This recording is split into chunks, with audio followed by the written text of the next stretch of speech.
বিক্রম, শুনছো? আজ দুপুরবেলা আমার বাবার বাড়ি থেকে একটা বিশেষ জরুরি খবর এসেছে। কিসের খবর কবিতা? তোমার বাবার বাড়িতে হঠাৎ কোনো নতুন অনুষ্ঠান বা বিশেষ কোনো সমস্যা হয়েছে নাকি? না গো, এবার সেখানে এক ভোজের আয়োজন চলছে। আমাদের দুজনকে সেখানে যাওয়ার জন্য বিশেষ নিমন্ত্রণ করেছে। ভোজের নিমন্ত্রণ তো খুশির কথা কবিতা, কিন্তু শ্বশুর বাড়িতে খালি হাতে যাওয়া তো মোটেও ঠিক দেখায় না। তা অবশ্য ঠিক বলেছ, কিন্তু আমাদের হাতে তো এখন তেমন বাড়তি টাকা পয়সা নেই। কি নিয়ে যাই বলো তো? বাবা বিক্রম, তোরা শ্বশুর বাড়িতে যাওয়ার জন্য টাকা পয়সা নিয়ে অমন করে চিন্তা করছিস কেন বাবা? মা, অনেকদিন পর ওনাদের বাড়ি যাব, অথচ খালি হাতে এত দূর পথ পাড়ি দেওয়া কেমন যেন লাগে। আমাদের নিজেদের বাড়ির পেছনের বাগানে যে অনেক টাটকা শাকসবজি ফলে আছে মা, তোরা ওখান থেকে কিছু তুলে নিয়ে যাবি। হ্যাঁ মা, আপনার এই বুদ্ধিটা কিন্তু খাসা। আমাদের বাগানের কচি সবজিগুলো দেখলে বাবা মা খুশি হবেন। তবে আর এখানে দাঁড়িয়ে থেকে সময় নষ্ট করে লাভ নেই কবিতা, চলো পরদিন সকাল সকাল রওনা দেওয়ার সব প্রস্তুতি নিই। রমেশ, তুমি হাত মুখ ধুয়ে এদিকে এসো। আমার বাবার বাড়ি থেকে আজ এক খবর এসেছে। কিসের খবর সুনিতা? তোমার বাপের বাড়ি থেকে হঠাৎই অসময়ে কে পথ ধরে খবর নিয়ে এলো? এবার সেখানে এক ভোজের আয়োজন করা হয়েছে। আমাদের দুজনকে সেখানে যাওয়ার জন্য আদর করে ডেকেছে। বাহ, শুনে তো আমার মনের ভেতর আনন্দ হলো। তা কবিতা দিদি আর বিক্রম ভাইও কি ওখানে আসবে? হ্যাঁ, দুই বোনের পুরো পরিবারই একসাথে সেখানে যাবে। অনেকদিন পর সবার সাথে আমাদের উঠোনে দেখা হবে। তবে তো মজার ব্যাপার হবে সুনিতা, কিন্তু অনেকদিন পর শ্বশুর বাড়ি যাব, ওনাদের জন্য কি নিয়ে যাওয়া যায় বলো তো? তুমি বাজার থেকে বেশি করে ভালো মিষ্টি কিনে এনো, আর সাথে কিছু ভালো তাজা মাছ মাংস কিনে নিয়ে যেতে হবে। তুমি একদম মনের মতো কথা বলেছ সুনিতা। আমি আজকে বিকেলেই হাটে গিয়ে সব সওদা সুন্দর করে গুছিয়ে আনবো। তাহলে আর দেরি করো না, আজ সব বাজার গুছিয়ে রাখলে পরদিন সকাল সকাল আমরা পথ ধরে রওনা দেব। মা কবিতা, মা সুনিতা, তোরা সবাই একসাথে এই সাত সকালে আমার এই উঠানে এসে হাজির হলি মা। বাবা, কেমন আছো? তোমার এই ভোজের খবর পেয়ে আমরা চারজন পথ ধরে তাড়াতাড়ি চলে এলাম। হ্যাঁ বাবা, দিদি আর দুলা ভাইও আমাদের সাথে পথের মোড়ে এসে একেবারে দেখা করে একসাথে বাড়ি চলে এলো। তোদের দুই বোনকে একসাথে এই উঠানে দেখে আমার বুড়ো বুকের ভেতরের সব ক্লান্তি এক্কেবারে দূর হয়ে গেল মা। মা, মা কোথায় বাবা? আমাদের আসার খবর কি মা আগে থেকে জানতো না? ঘরের ভেতর তো ওনার কোনো সাড়া শব্দ পাচ্ছি না। তোদের মা রান্নাঘরের দিকে ভোজে রান্না বান্নার আয়োজনে ব্যস্ত হয়ে একলা হাতে গুছিয়ে রাখছে মা। আমরা তবে আর এখানে দাঁড়িয়ে থাকবো না বাবা, আমরা দুজনে মায়ের কাছে রান্নাঘরে গিয়ে ওনার কাজে হাত লাগাই।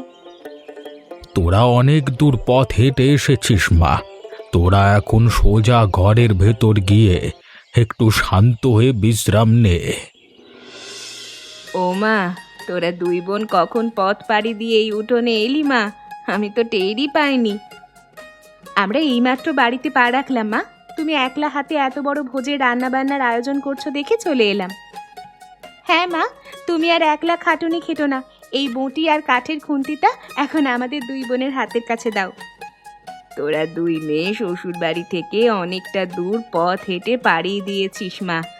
আজ তোদের এই রান্নার কাজে একটুও সাহায্য করতে হবে না। তুমি অমন কথা একদম মুখে এনো না মা। শ্বশুর বাড়িতে তো সারা বছর দিন রাত এক করে নিজেদের ঘরের সব কাজ করাই লাগে।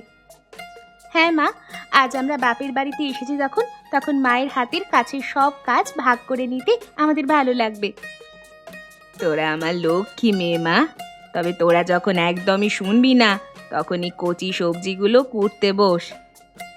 মা, আমাদের এই সংসারের গল্পগাছা করতে করতে কাজ করলে দেখবে এই রান্না শেষ হয়ে যাবে কখন। দিদি একদম খাঁটি কথা বলেছে মা। চলো আমরা তিনজনে মিলে হাসি মুখে কাজ করতে করতে চারিদিকে সব সুখের কথা বলি।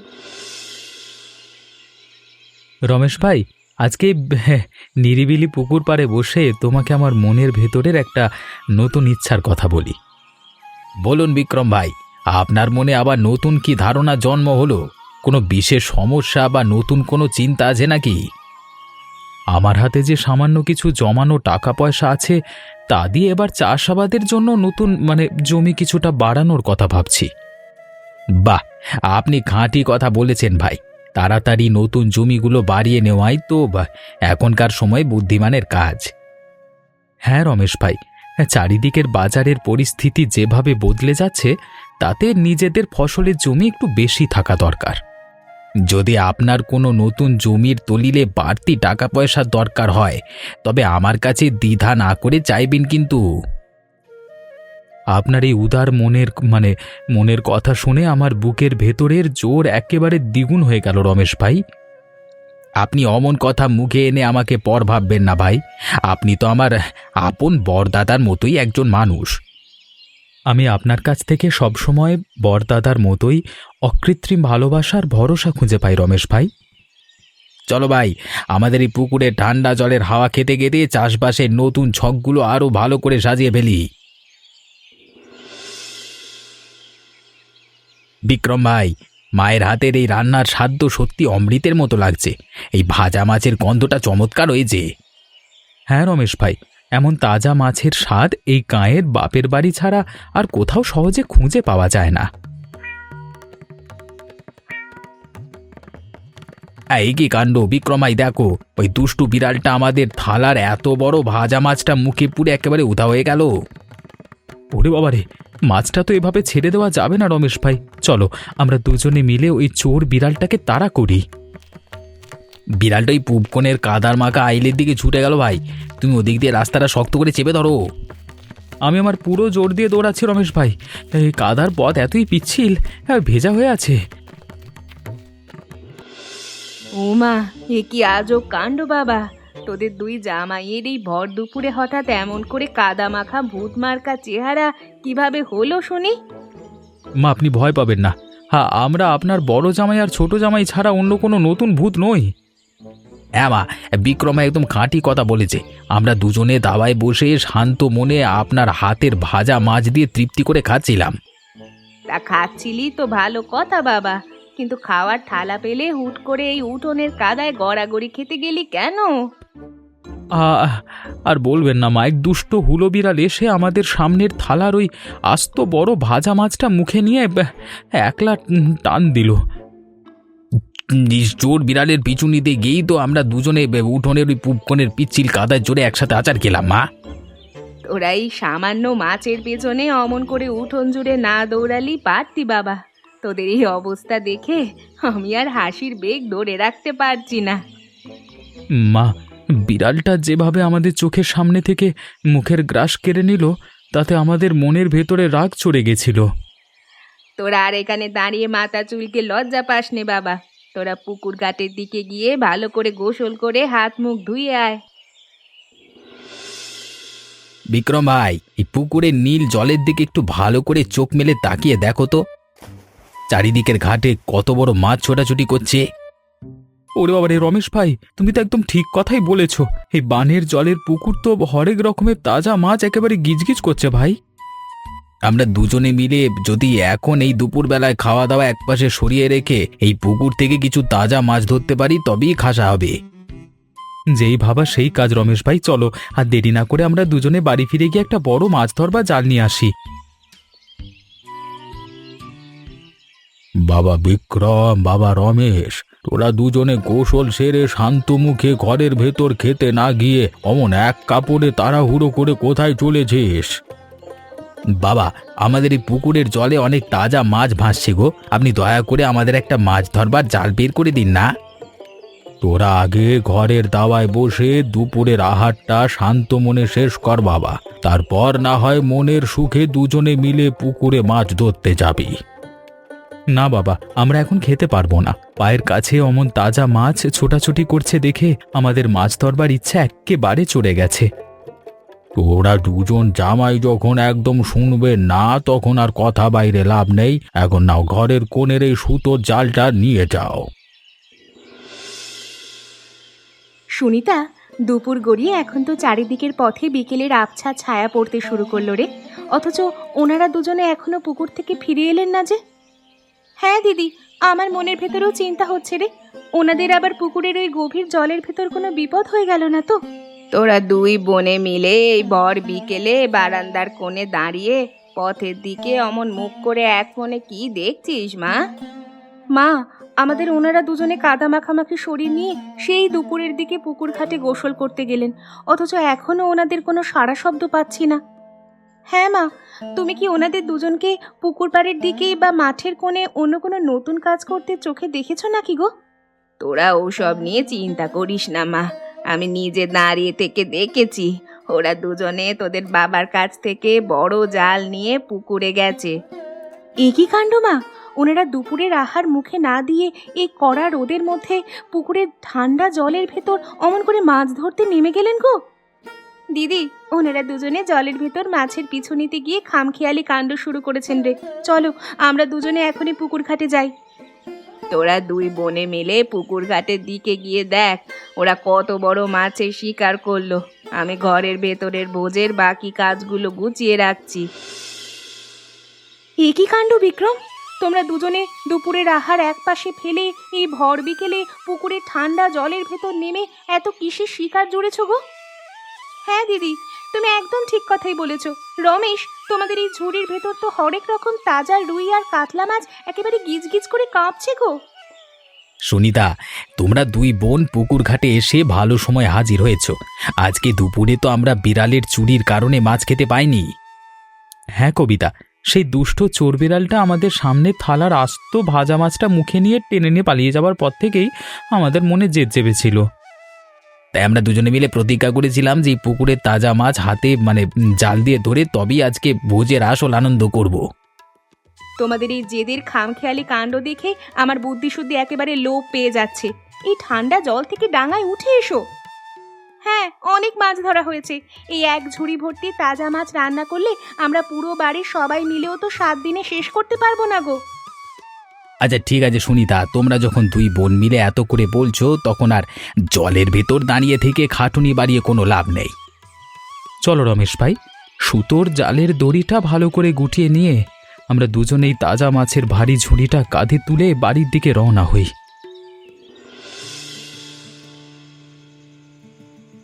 আমার এই দুই জামাই কিন্তু মনের দিক থেকে জেদি আর পরম সাহসী মানুষ। তা আজকে দুপুরের ওই আজব কাণ্ড দেখেই পরিষ্কার বোঝা গেল। বাবা বাবা, বিড়ালটা যেভাবে আমাদের সামনের থালা থেকে মাছটা একলা মুখে পুড়ে নিয়ে উধাও হলো, তাতে আমাদের লজ্জা লাগছিল গো।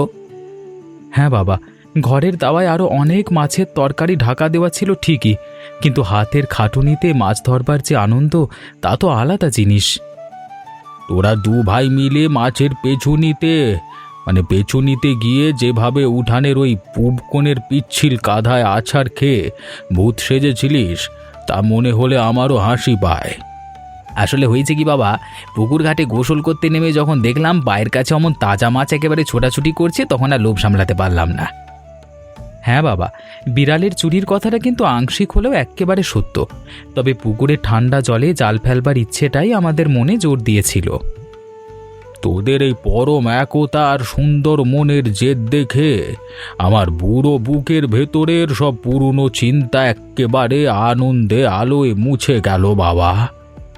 বাপের বাড়ির এই ভোজের উৎসবের মাঝে আমরা দুজনে মিলে পুকুরের মাছ ধরে যে আনন্দ পেলাম তা শহরের কোনো বাজারে পাওয়া যাবে না বাবা।